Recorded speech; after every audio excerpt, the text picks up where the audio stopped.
আসসালামু আলাইকুম সুপ্রিয় দর্শক। গণতন্ত্রের মশাল এখন তারেক রহমানের হাতে।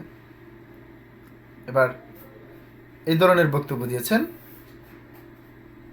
বিএনপির স্থায়ী কমিটির সদস্য আমির খসরু মাহমুদ চৌধুরী। প্রিয় দর্শক,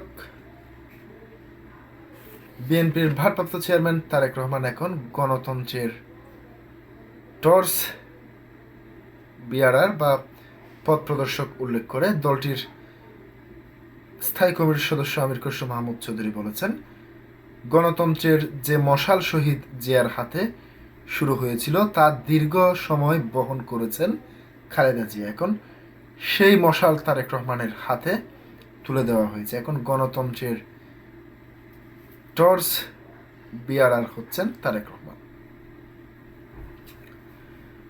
বুধবার 7 জানুয়ারি দুপুরে রাজধানীর জাতীয় প্রেস ক্লাবে বিএনপি চেয়ারপারসন বেগম খালেদা জিয়ার স্মরণে জিয়া পরিবার পরিষদ আয়োজিত দোয়া মাহফিল ও শোক সভায় তিনি এসব কথা বলেন। খালেদা জিয়াকে আপসহীন নেতা উল্লেখ করে তিনি বলেন, যারা দেশ ছেড়ে পালিয়েছে কিংবা আসন্ন জাতীয় সংসদ নির্বাচনে বিএনপির প্রতিপক্ষ, তারা অতীতে বিভিন্ন সময়ে আপোষ করেছে। একমাত্র বেগম খালেদা জিয়া জীবনের শেষ দিন পর্যন্ত কোনো ধরনের আপোষ করেননি এবং পরবর্তী সময়ে দীর্ঘদিন ধরে স্বৈরাচার ও ফ্যাসিস্ট শাসনের বিরুদ্ধে লড়াই চালিয়ে গিয়েছেন। আমির খসরু মাহমুদ চৌধুরী বলেন, খালেদা জিয়া তার রাজনৈতিক জীবনের খুব অল্প সময়ে ক্ষমতায় ছিলেন এবং জীবনের বড় অংশ কেটেছে আন্দোলন, সংগ্রাম ও ত্যাগের মধ্য দিয়ে। স্বৈরাচারের সঙ্গে আপোষ না করে তিনি সারা জীবন গণতন্ত্র, স্বাধীনতা এবং সার্বভৌমত্ব রক্ষার লড়াই করে গিয়েছেন।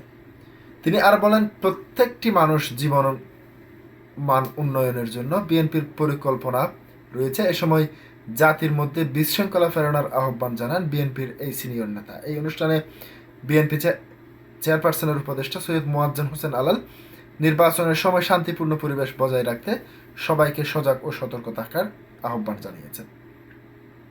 প্রিয় দর্শক, আজকে পর্যন্তই। আসসালামু আলাইকুম ওয়া রাহমাতুল্লাহ।